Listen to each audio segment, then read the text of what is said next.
الحمد لله نحمده ونستعينه ونستغفره ونؤمن به ونتوكل عليه ونعوذ بالله من شرور أنفسنا ومن سيئات أعمالنا من يهده الله فلا مضل له ومن يضلله فلا هادي له ونشهد أن سيدنا وسندنا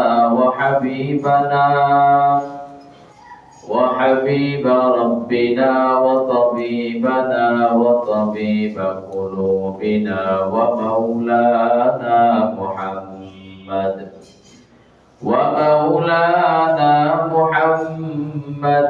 عبده ورسوله الذي أرسله الله تعالى بالحق بشيرا ونذيرا وداعيا إلى الله بإذنه وسراجا منيرا أما بعد فأعوذ بالله من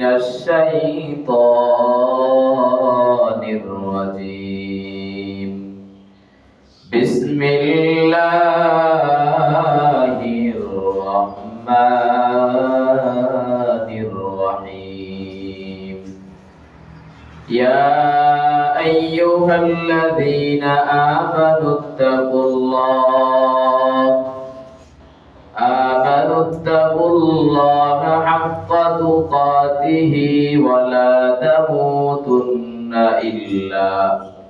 إلا وأنتم مسلمون وقال النبي صلى الله عليه وسلم تركت فيكم أمرين لن تضلوا ما تمسكتم بهما كتاب الله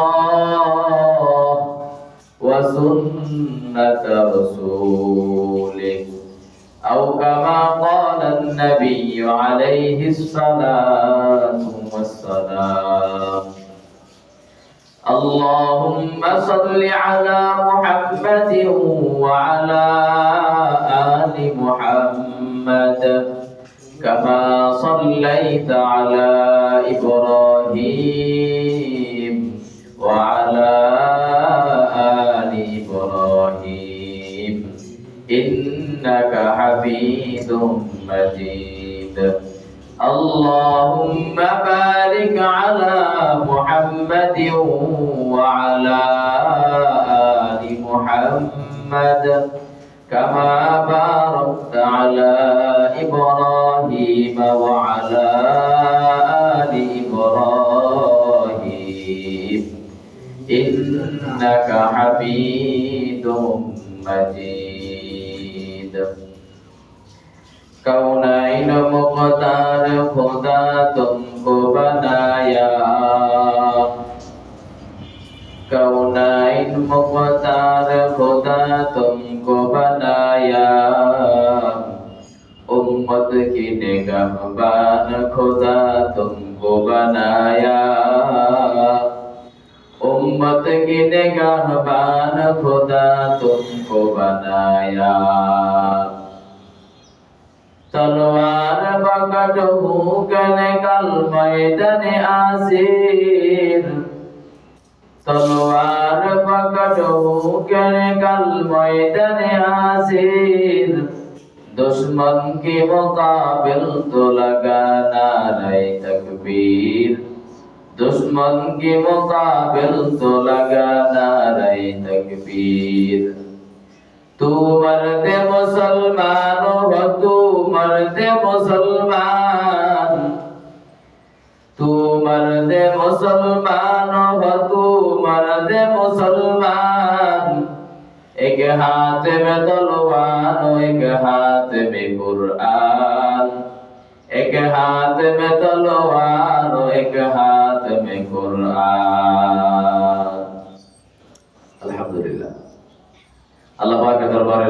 কোটি শুকরিয়া যে মহান রব্বুল আলামিন আপনাকে আমাকে অত্যন্ত ভালোবেসে মায়া করে মহব্বত করে সুস্থ রেখে আল্লাহ তাআলার মসজিদে জুমার নামাজ আদায়ের লক্ষ্যে আসার এবং বসার তৌফিক দান করেছেন।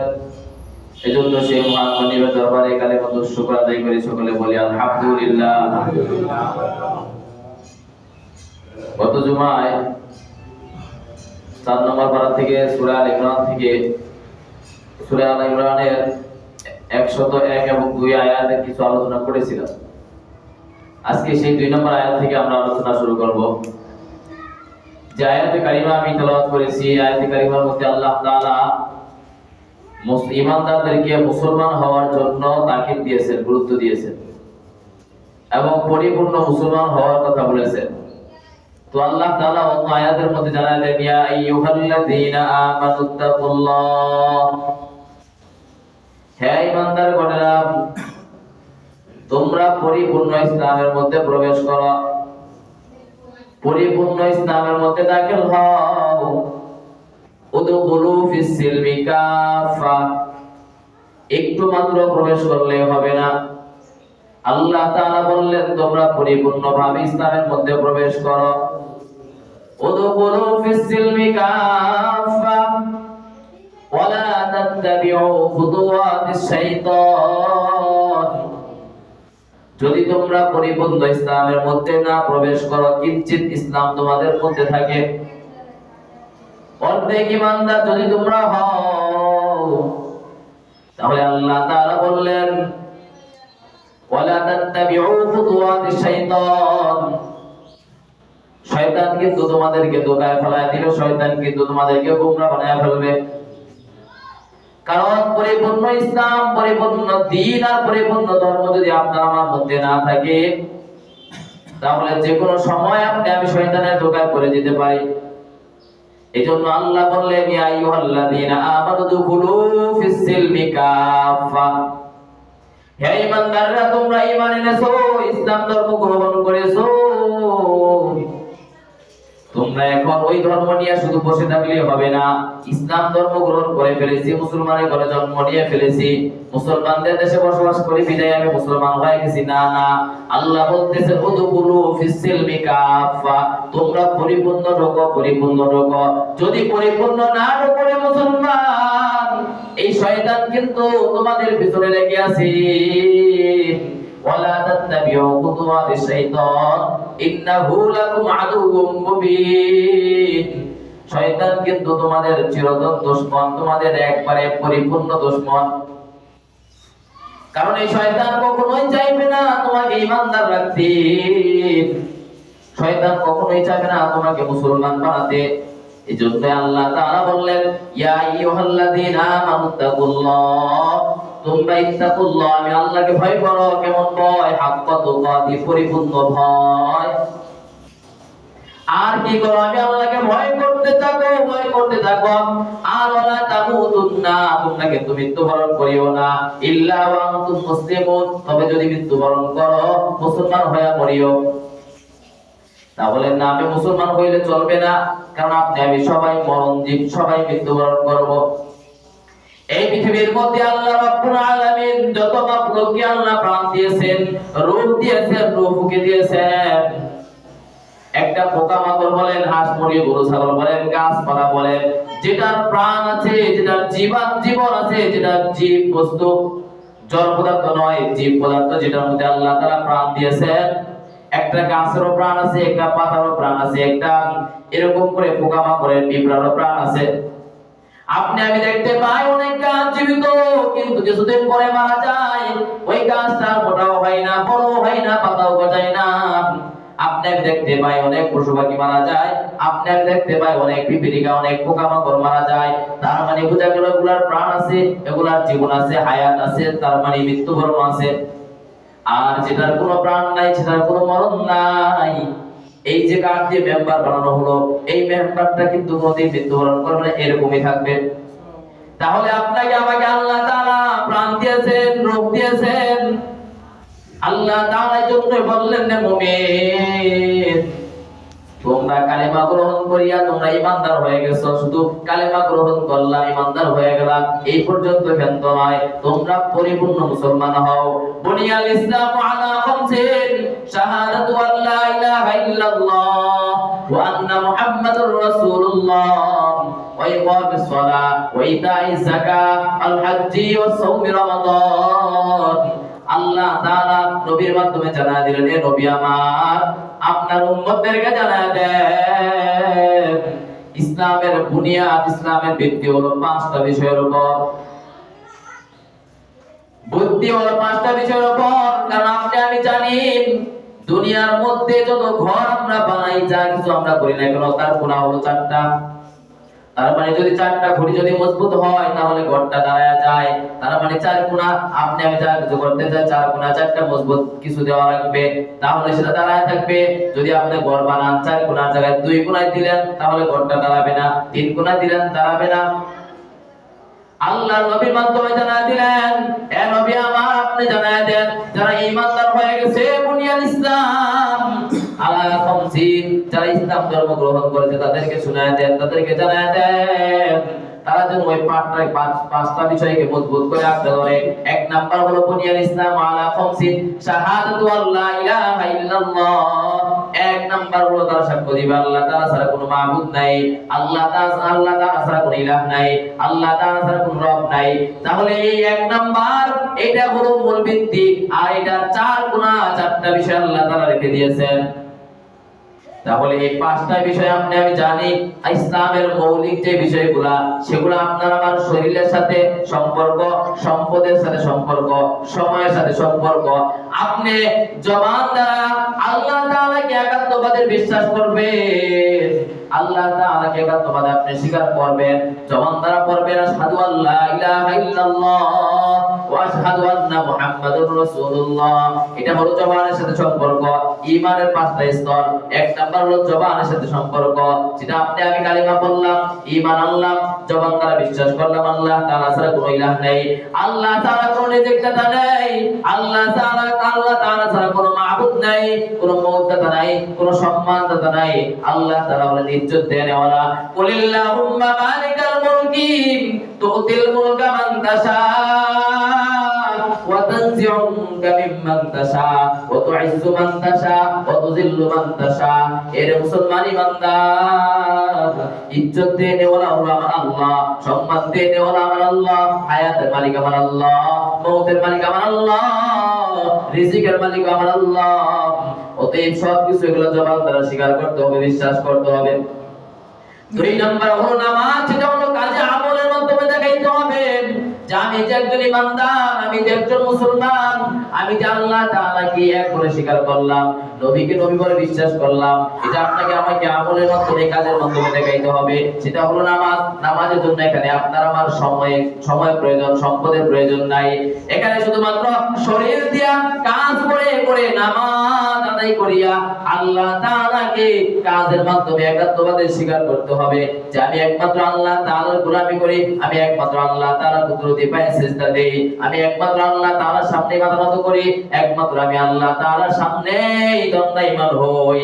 আল্লাহ তাআলা বলেন, ইযা কুনতুম ইলা সালাত ফাগসিলু ওজুহাকুম, যখন তোমরা আমার সামনে দণ্ডায়মান হবা, তার মানে আল্লাহ তাআলা এখানে নামাজের কথা বললেন।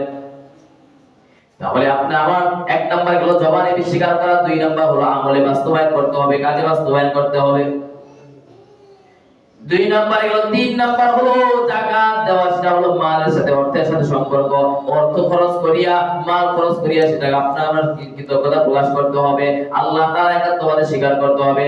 আল্লাহ তাআলা এখানে বললেন ওয়া আকিমুস সালাহ ওয়া আতুজ যাকাত, তোমরা যাকাত আদায় করো, যাকাত দাও। তারপরে আল্লাহ তাআলা 4 নম্বরে বললেন যেটা তোমাদের মালের সাথে সম্পর্ক, তোমাদের কাজের সাথে সম্পর্ক, সময়ের সাথে সম্পর্ক, শরীরের সাথে সম্পর্ক, অথবা সেটা হলো হক। তুমি অর্থ খরচ করো, তুমি সরাসরি সেখানে যাও, উপস্থিত হও, সেখানে সময় দাও। 5 নাম্বার যেটা বললেন সাওম, সেটা হলো রোজা।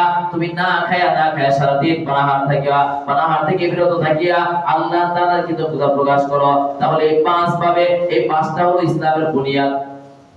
এক নাম্বার হলো কালিমা একাত্মবাদে স্বীকার করা, দুই নাম্বার হলো নামাজ, তিন নাম্বার হলো যাকাত, চার নাম্বার হলো হজ, পাঁচ নাম্বার হলো রমজানের রোজা।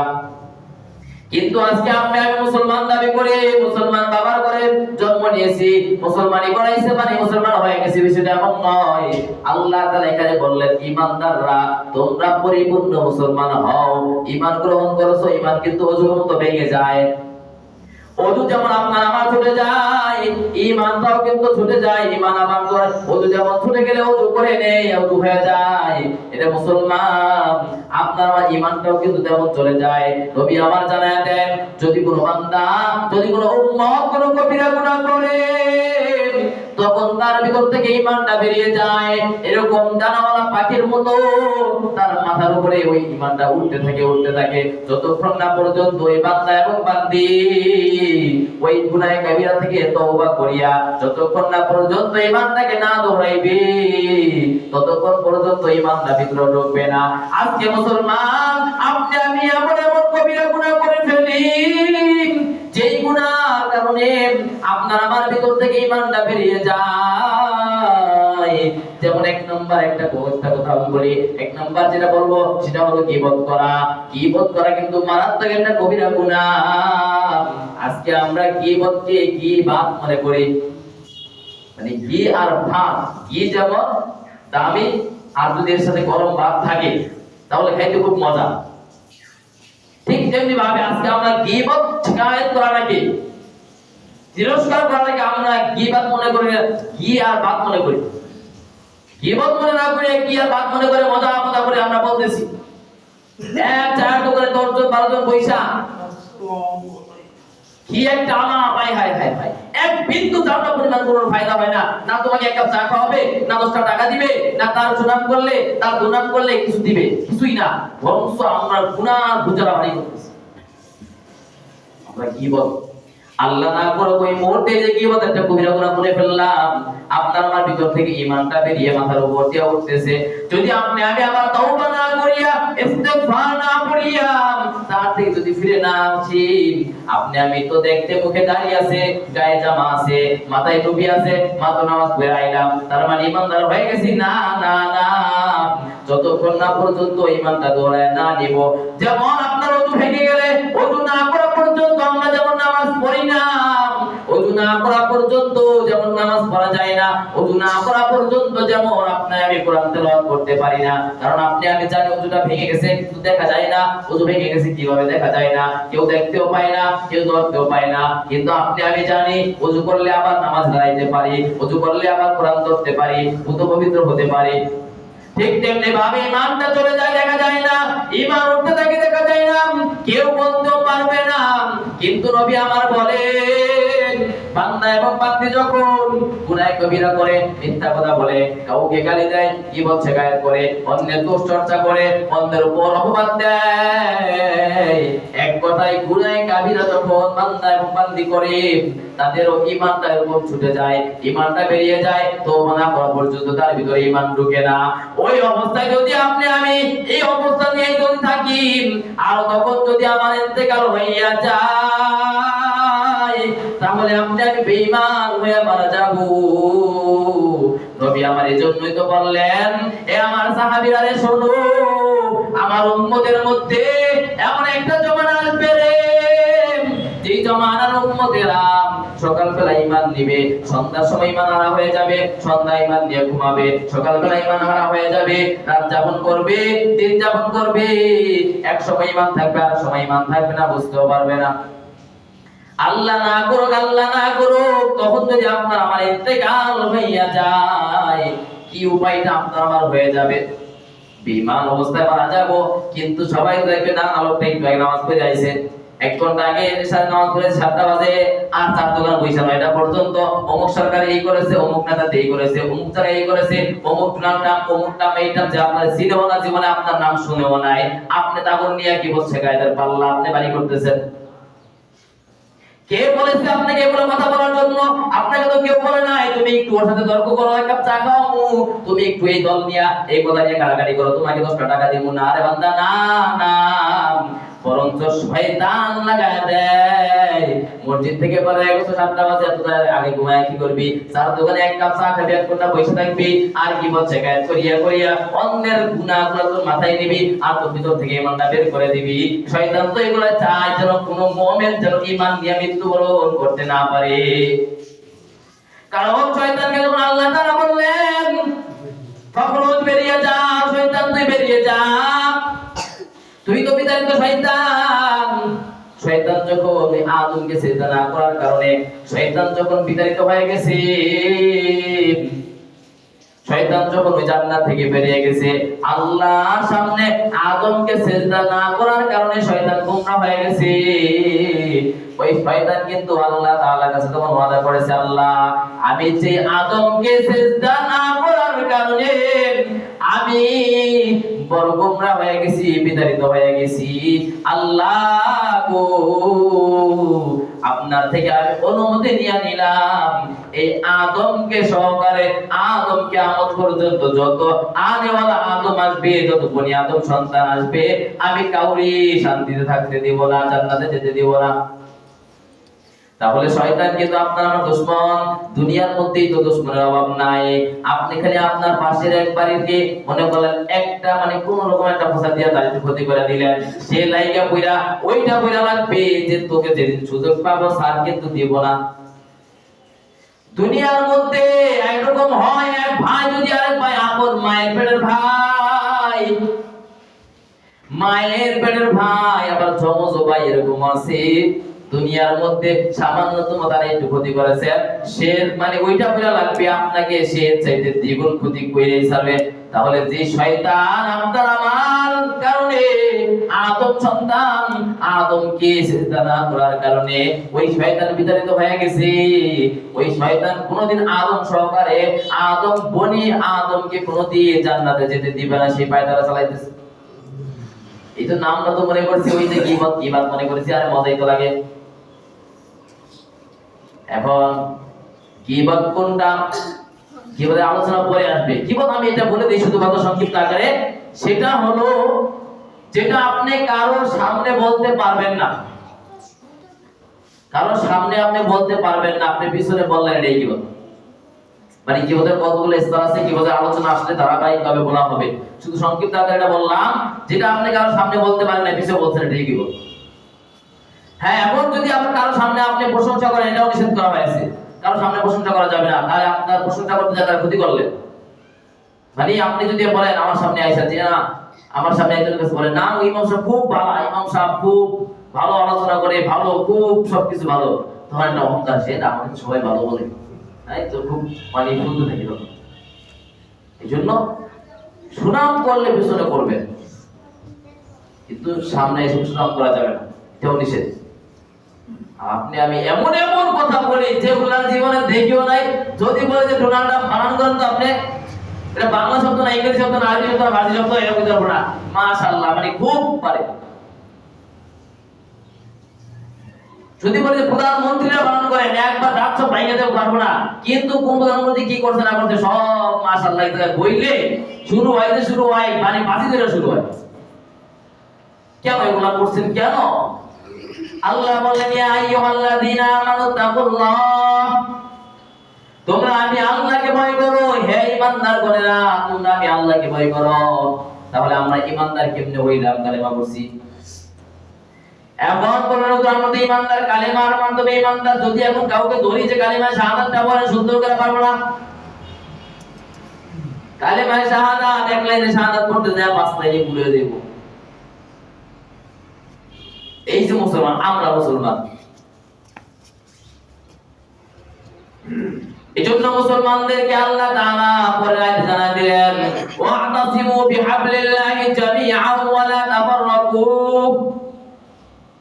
ওয়া'তাসিমু বিহাবলিল্লাহ, তোমরা আমি আল্লাহ তাআলা রশিকে, আমি আল্লাহ তাআলার দ্বীনকে, আমি আল্লাহ তাআলার একাত্মবাদকে তোমরা মজবুত করে ধরো। বিহাবলিল্লাহি জামিআন, দলবিত হয়ে ধরো, তোমরা সব মুসলমানরা এক হও, মুসলমানরা এক হয়ে ধরো। কিন্তু মুসলমান এক হইলাম কেমনে? মুসলমানদের দেশ, মুসলমানদের এলাকা, এই এলাকায় কোনো হিন্দু, বৌদ্ধ, ইহুদি, খ্রিস্টান নাই। মুসলমানদের দৈনিক 5 ওয়াক্ত নামাজের আযান হয়, মসজিদে একদল নামাজ পড়ে, বাজারে আরেকদল আড্ডা মারে। তার মানে বোঝা গেল যারা মসজিদে আসছে তারাই মুসলমান, আর যারা বাজারে বসে আছে তারা মুসলমান না।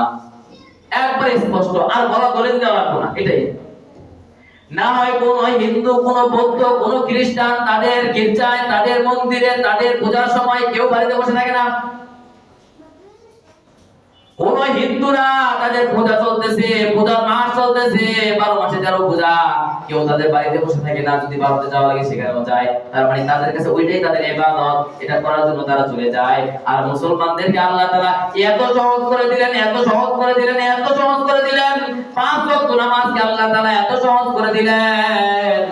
এই 5 ওয়াক্ত নামাজ পড়তে মুসলমান চায় না। পৃথিবীর মধ্যে যত বিধর্মী আছে, যত বৌদ্ধ, হিন্দু, বৌদ্ধ, ইহুদি, খ্রিস্টান আছে, এক কথা ইসলাম ধর্মের লোক ছাড়া সমস্ত ধর্মের লোকেরা ঐক্যবদ্ধ হয়ে আছে, এক হয়ে আছে মুসলমানদেরকে ধ্বংস করার জন্য, মুসলমানদের কোরআনকে মিথ্যা প্রমাণ করার জন্য, মুসলমানদের ইসলাম ধর্মকে বিতাড়িত করার জন্য, মুসলমানদেরকে মারার জন্য, মুসলমানদের উপর নির্যাতন, স্টেপুলার চালানোর জন্য সমস্ত জাতিরা এক। কিন্তু আমরা মুসলমানরা এক হইতে পারলাম না। যদিও নামে মুসলমান, যদি আমরা মুসলমান এক হইতাম তাহলে মুসলমানদের 5 ওয়াক্ত নামাজ মসজিদে আযান হয়, এটাই মুসলমানদের গির্জা, এটাই মুসলমানদের ইবাদতগাহ, এটাই মুসলমানদের জন্য পৃথিবীর মধ্যে শ্রেষ্ঠ জায়গা। কি করে মুসলমান আবার বাড়িতে এবং দোকান বাড়ি বসে থাকে? কোশ্চিন গেল বুঝে আসে না। কি জবাব দিবেন আল্লাহ তাআলার কাছে? আল্লাহ তাআলার কাছে কি জবাব দিবেন? কি নিয়ে যাবেন?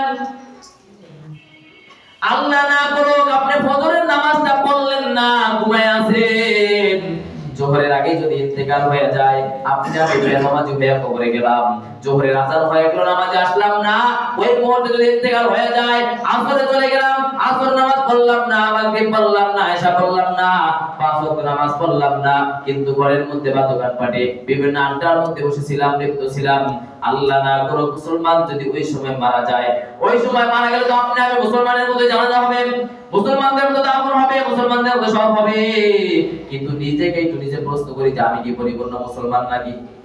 যদি মুসলমান হয় তাহলে পড়ি আল ইসলামু আলা খামসিন শাহাদাতু আল্লা ইলাহা ইল্লাল্লাহ ওয়া আন্না মুহাম্মাদুর রাসূলুল্লাহ। এই কালিমা শাহাদাত আশহাদু আল্লা ইলাহা ইল্লাল্লাহ ওয়া আশহাদু আন্না মুহাম্মাদান আবদুহু ওয়া রাসূলুহু, এটা যদি এখন ধরা হয় অনেকেই পারবে না। বিশেষ করে আমার যুবক ভাইদের মধ্যে অনেকের তো নামাজ কায়েম এটাও পারে না, জানে না। মাশাআল্লাহ, অন্য দিক থেকে আমার যুবক ভাইরা খুব পাকা। কোন আধুনিকতা দরকার, কোন স্টাইলে আমার অনলাইন চালানো দরকার, কিভাবে আমার চলাফেরা করা দরকার, কোন নায়িকা গায়িকাকে আমার ফলো করা দরকার, কোন নায়িকা কিভাবে গান গায়, কিভাবে ডান্স করে, কিভাবে নাচে, কোন দেশের মানুষ কিভাবে চলে, সব কিছু আমরা জানি। শুধু তাই না, আমরা অবৈধভাবে ইনকামের রাস্তাও খুঁজে বের করি, সহজভাবে ইনকামের রাস্তা বের করে নেই। আল্লাহ তো আয়াতের মধ্যেই জানায়া দিয়েছে তোমরা নামাজ পড়ে বেরিয়ে যাও, তারপরে তোমরা রিজিকের জন্য তল্লাশি করো, কাজ করো, সবকিছু করে তোমরা রিজিক তল্লাশি করো।